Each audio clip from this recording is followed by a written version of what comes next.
자, 오늘은 주식 투자를 할 때 가장 많이 보는 지표 중에 하나인 PBR 지표에 대해서 설명드리도록 하겠습니다. 어렵겠지만 집중해서 들어주시면 감사하겠습니다. 회사의 재무제표를 보면요, 이게 자산이고 자본금 이렇게 이루어져 있습니다.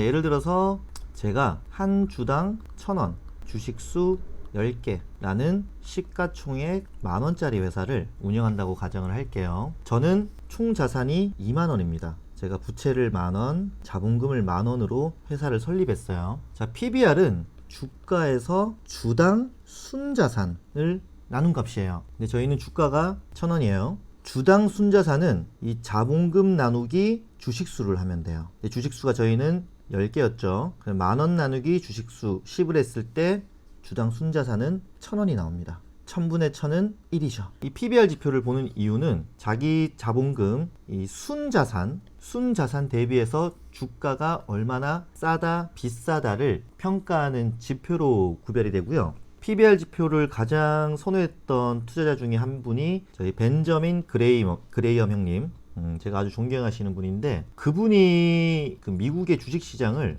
아마 제가 알기로는 한 100년치인가 50년치인가 통계를 냈을 때 PBR 지표를 0.67 정도에 구입해서 PBR 지표가 1일 때나 한 1.2 정도에 팔았을 때 수익률을 계산해 보니 평균 수익률이 연평균 10%가 나오더라.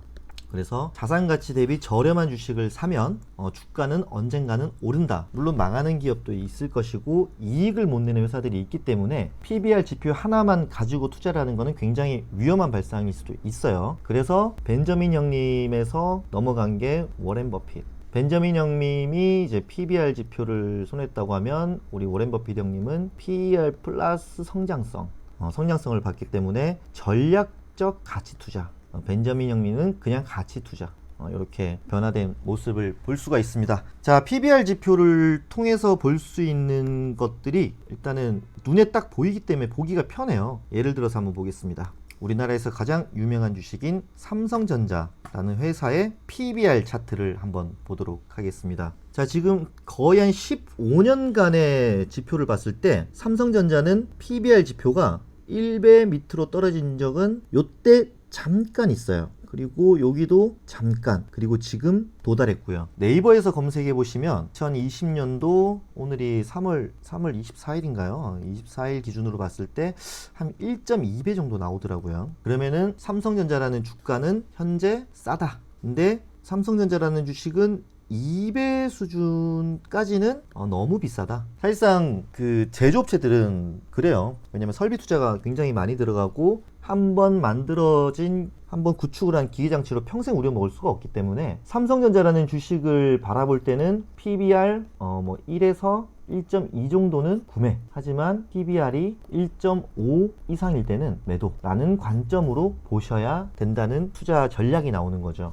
딱 보셔도 한 중간쯤을 딱 봤을 때 여기에 안전하게 이쯤에서 사셔서 이쯤에 팔았다고 하면은 이득을 보셨을 거고, 또 한 이때는 구매 시기가 안 오겠네요. 아예 또 한 이쯤 사셔서 이쯤에 팔면 또 수익이 나는 거고, 이런 방식으로 일지한 투자를 하기 위해서는 주가가 쌀 때 구매하고 비쌀 때 팔아라. 그 기준을 딱 잡는 아주 중요한 지표가 잣대가 되겠죠. 옛날에 100몇십만 원인데 지금 5만 원이라서 싸다, 이런 말도 안 되는 이야기를 하시는 분들은 이제 없어야 돼요. 꼭 이런 지표를 하나 공부하셔가지고 도움이 되셨으면 좋겠습니다. 자, 추가적으로 PBR 지표가 어쨌든 자산 가치만 보는 거기 때문에 다른 것들도 같이 보셔야 돼요. 일단은 회사가 얼마나 안정적인지를 보려면 이 회사의 자기 자본이 얼마나 꾸준히 증가하고 이익을 얼마나 잘 내는지를 보면 되는데, 삼성전자는 그냥 다 우상향이에요. 다 우상향. 아주 아름다운 회사죠. 하지만 아직까지도 큰 리스크로 자리 잡고 있는 것이 반도체 가격 하락, 그리고 스마트폰 교체 시기가 점점 증가한다는 거,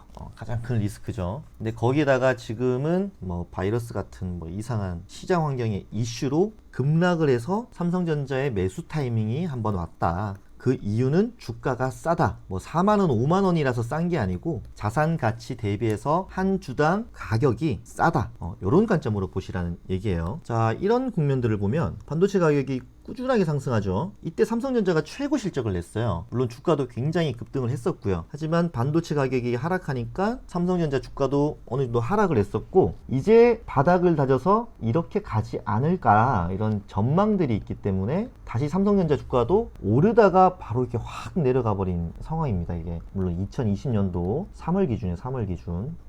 삼성전자 주식을 보면 이렇게 아까 전에 보셨듯이 반도체 가격이 상승할 때는 잘 오르지만 계속 하락하니까 내려갔다가 다시 반도체 가격이 하락을 멈추고 올라갈 것이라는 전망 때문에 상승하다가 바로 그냥 바이러스 때문에 내려갔죠. 그래서 잠깐 삼성전자의 매수 타이밍이 왔다라는 걸 판단하셨던 분들은 뭐 수익을 조금 내셨을 수도 있고, 그리고 아직 여기 보시면 PBR이 아마 오늘 10% 급등한 것 때문에 그런데 아마 이게 1.1 몇 가지 떨어진 적은 있었어요. 그래서 PBR 지표를 잘 활용하셨던 분들은 수익을 좀 내셨을 거라고 생각을 합니다. 요거는 15년치의 PBR 지표 아까 봤던 거네요. 그리고 좀 의미가 있는 거는 뭐냐면 외국인들이 계속 구매를 해왔었어요. 그러다가 뭐 지금 조금 빠지곤 있었으나 확 내려갈 때 외국인들은 전부 팔았어요. 외국인들이 팔아서 그렇다기보다는 그냥 뭐 바이러스 때문에 큰 급락이 있었는데, 개인들은 빚을 내서 영혼까지 끌어모아서 구매를 하다가 오랜만에 매도가 왔고 외국인 기관에서 큰 매수가 들어오니까 급등을 해버렸죠. 근데 제가 바라보는 관점에서는 아까 네이버 측에서 봤듯이, 네이버에서 보시면은 주당 순자산이 여기 BPS라는 게 있죠. BPS. 이 BPS가 주당 순자산이에요. 순자산. 근데 이것이 37,528원이죠. 아까 전에 우리가 그 차트를 봤듯이 현재 삼성전자를 보유하고 계신 분이라면 PBR 지표 1.5배 수준부터는 이제 매도 혹은 수익 실현이라고 보시면 되겠습니다. 자, 계산 한번 해볼까요? BPS가 37,528원이니까 곱하기 1.5를 하면 계산해 보겠습니다. 56,292원. PBR 지표로서 바라본 삼성전자의 적정 주가는 56,292원이다 라고 저는 판단을 하고 있습니다. 근데 지금 개인 투자자분들께서 하시는 가장 많은 이야기들은 지금 삼성전자가 굉장히 싸다, 그리고 이거를 가지고 존버라고 하죠. 계속해서 버티면 결국에는 수익이 극대화돼서 뭐 2배, 3배 늘어날 것이다 라고 얘기를 하는데, 저는 코스피도 그 바이러스로 인한 하락폭은 회복을 할 거라고 전망을 하지만 이게 장기적으로는 굉장히 저는 비관론적으로 보고 있습니다. 자, 일단은 다우존스를 한번 보시면 알겠지만 2009년도 이후로 그냥 미친 듯이 상승하고 있습니다. 그래서 미국에서 최고의 주식인 애플이라는 회사의 주식을 한번 제가 봤는데, 역시나 한 번의 급락은 있었지만 바로 급등해서 하늘 높은지 모르고 이 추세선은 깨지 않았다는 거죠. 근데 최근 바이러스로 인해서 이렇게 하락을 했다. 과연 이게 하락한 것이 저점 매수는 맞지만 앞으로도 계속 이렇게 갈 것이라고는 저는 절대 생각하지 않습니다. 그 이유를 살펴보면요, 주식이라는 거는 기업 이익이 꾸준히 증가를 하거나 증가할 것 같다라는 전망들이 쏟아질 때 주가가 올라가야 정상이에요. 근데 기업 이익은 정체가 됐고 계속해서 성장은 없을 텐데 주가가 계속 오른다, 이런 것들을 버블이라고 하죠. 버블. 그래서 제가 삼성전자와 연관성이 깊은 애플과 인텔이라는 회사의 재무제표를 한번 보면서 비교를 해드리도록 하겠습니다. 자, 애플 같은 경우는요, 일단은 아까 저희가 뭐 PBR 지표를 계속 얘기했었으니까 이거 기준으로 얘기를 드리겠습니다. 애플은 PBR 지표가 굉장히 높아요. 그 이유는 애플 같은 경우는 보통 그 제조하는 공정들을 다 중국에다 맡겨요. 중국에다가. 삼성은 직접 공장을 차리죠. 삼성은 직접 하고. 그래서 PBR 지표만 보는 것은 굉장히 위험하다. 그래서 지금 제가 이 애플의 대차 제조표를 보여드리는 거는 성장성이 전체된 거를 보여드리기 위해서 말씀드리는 거예요. 일단은 애플 같은 경우는 부채는 증가하고 자본 총계는 감소 혹은 유지를 하고 있는 상태예요. 자, 그리고 애플이 성장성이 정체되었다는 거는 이 오랜 기간 동안의 데이터를 보시면 알 수 있듯이, 자, 매출액을 보세요. 보시면은 최근에 뭐 어떤 급등한 이런 모습들은 보이지가 않아요. 오히려 2018년도 12월 이 4분기 때 최고 매출액을 달성 후 감소, 살짝 증가. 매출 총이익도 뭐 거의 비슷하죠. 이때는 매출이 높았기 때문에 한번 급등을 했고요. 그리고 여기를 보면 유형자산 같은 경우는 그대로 유지가 되고, 뭐 장점이라고 한다면은 애플 같은 경우는 기술력으로 뭐 소프트웨어 개발 뭐 이런 그런 기반들의 수익성이 높기 때문에 수익성이 굉장히 높은 편이에요. 돈을 많이 버는 건 확실하지만 성장은 멈췄다. 성장은 멈췄는데 주가는 계속 올랐다. 이거는 버블이 시작됐다라고 생각을 하시면 됩니다. 무조건 버블이에요. 그래서 저는 최소한 못해도 올해 말이나 내년에는 세계적인 금융위기가 올 것이라고 확신을 하고 있는 거고요. 애플의 재무구조 보셨죠? 자, 이번에는 인텔 걸 한번 보도록 하겠습니다. 인텔도 마찬가지로 주가는 계속해서 오르고 있습니다. 한도 끝도 없이 오르죠. 하지만 영업이익 증가율이나 순이익 증가율은 정체 혹은 마이너스를 기록하고 있고요. 손익계산서도 매출액은 그냥 왔다 갔다 합니다. 어떤 정체가 있죠. 이런 매출이 정체가 된다고 하더라도요, 영업이익이나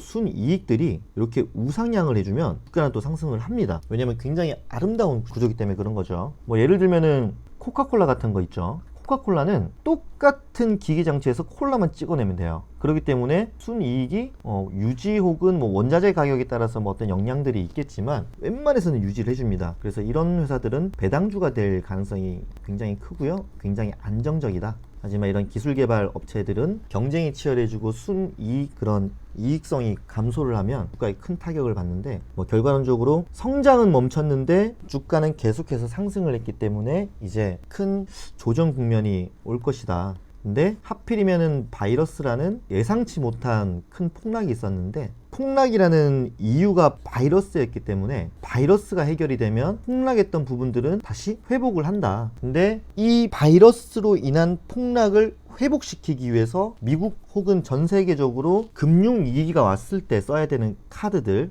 그런 방법들을 이미 다 써버렸다는 거죠. 이미 다 써버렸고, 그리고 이제 미국 같은 경우는 유가 폭락으로 인한 그 셰일 기업들의 파산 위기 이런 것들이 기다리고 있는데 결론을 말씀드리면 총 결론이에요.